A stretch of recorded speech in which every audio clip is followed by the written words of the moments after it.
Okay, so here we are tonight. I have Natasha and Louie and Ruby and Nora present. What in the world was that?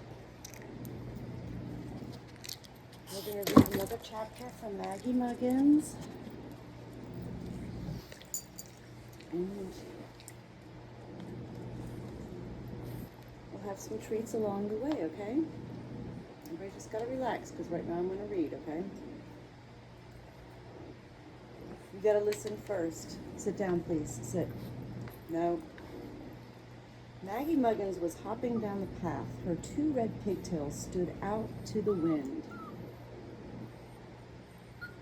Maggie in the wedding ring. Maggie Muggins was hopping down the path. Every one of her freckles was hopping too. And her two red pigtails stood out to the winds. She was singing, as usual, a song of her own. Mr. McGarity heard, and he stood still to listen. Tra-la-la-la-la-la-lee, here comes Maggie Muggins, me. I don't know what to do today. Tra-la-la-la-la-la-lay. Hello, Mr. McGarity. Hello, Maggie Muggins. So you don't know what to do today, eh? Said Mr. McGarity. No, laughed Maggie. I don't know what to do. I've thought, and all I do is hop, and that's no good for thinking. Well, said Mr. McGarity, I think I can help you out today.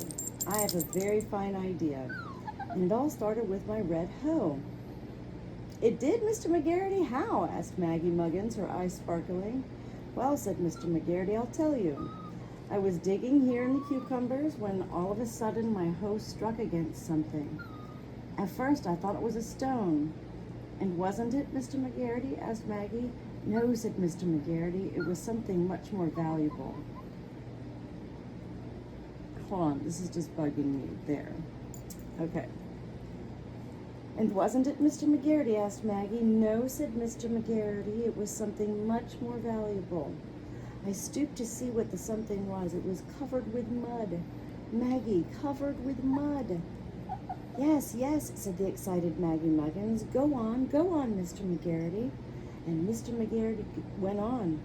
I brushed it off, and I said to myself, well, Maggie Muggins, we'll be pleased about this.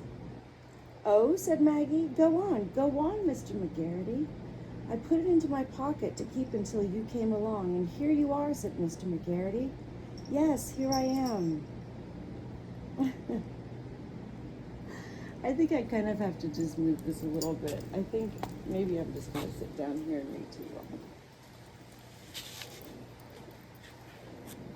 all. Okay, where was I? And Mr. McGarity went on. I brushed it off, and I said to myself, well, Maggie Muggins will be pleased about this. Oh, said Maggie, go on, Mr. McGarity. I put it into my pocket to keep until you came along, and here you are, said Mr. McGarity. Yes, here I am. So what did your red-handled hoe dig up for me, Mr. McGarity, said Maggie. Yes, here I am. Oh, come on, guys. Look, you're not getting any of that, so just stop it right now. No treats until the end of Maggie Muggins. Just relax. Relax. Just enjoy. Listen.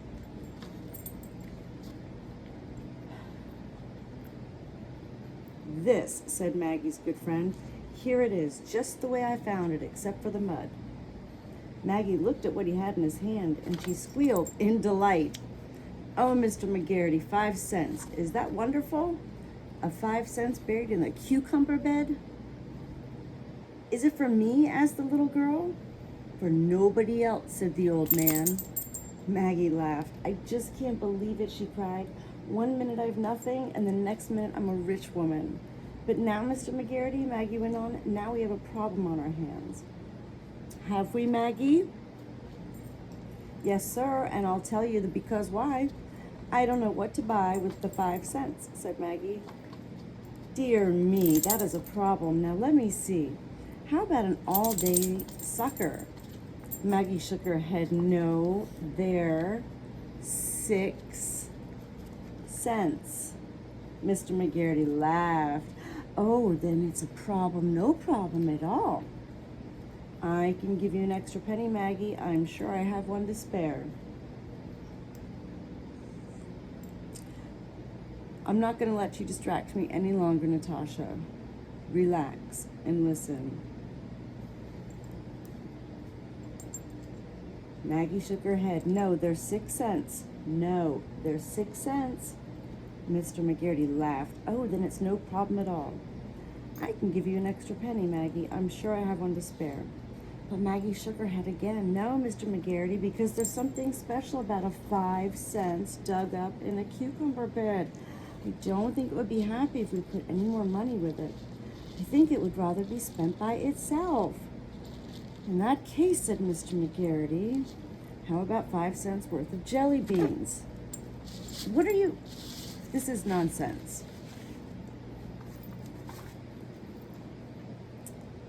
Maggie shook her head again. No, Mr. McGarity, because there's something special about 5 cents dug up in a cucumber bed. I don't think it would be happy if we put any more money with it. I think it would rather be spent by itself. In that case, said Mr. McGarity, how about 5 cents worth of jelly beans? You like jelly beans, don't you, Maggie? Yes, sir, said Maggie. But I had some yesterday, and some licorice, too. Maggie sighed. It is a problem spending a hoed up 5 cents, isn't it? Oh, my goodness. Oh, cute picture. Mr. McGarity laughed. Of course, he said, you could put it in your bank. Oh, no, cried Maggie. Any other day I might do that, but not today. I feel just like spending money today. I always feel like spending on Wednesday, and this is Wednesday, so it will have to be spent. Mr. McGarity agreed that if such were the case, the money would have to be spent. So he said, go to the market, Maggie. They have all sorts of things at the market, and you might find something in the Stella that would be the very thing to buy with 5 cents. Mr. McGarity, that's just what I'll do. And I'll bring whatever I buy back here to show it to you. So Maggie danced off with the 5 cents in her apron pocket. The marketplace was crowded with people. There were farmers there with their merry wives. There were squealing pigs and clucking hens. There were eggs and butter and berries and jam and carrots and turnips and Brussels sprouts. There were also fresh cream and sour cream, apples and onions, but Maggie wanted none of these things. She stopped at a rabbit stall to look at the rabbits. Please, she said, have you any rabbits, 5 cents? The man shook his head. No 5 cent rabbits, he said. Maggie saw a stall with canaries. They were all so pretty and so yellow and all so full of singing. Maggie went to the man who kept the canaries.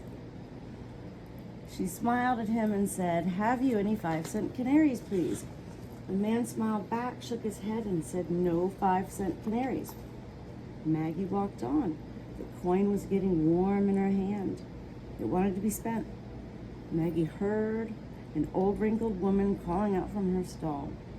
Flowers, fresh flowers, roses and lilies and lavender too.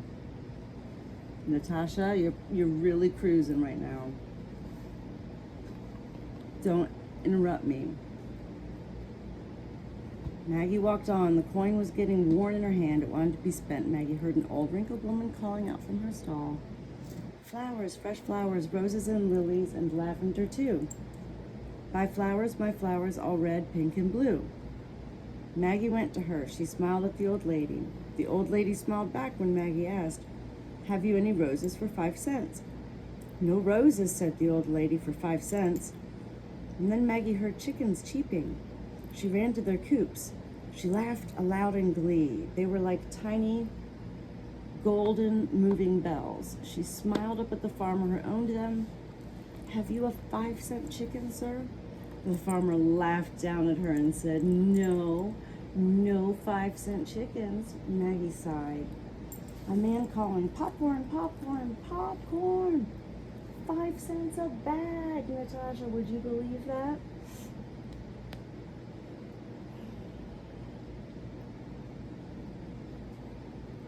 Maggie laughed again and left the chickens and ran to the man with the popcorn wagon. She bought a package of corn.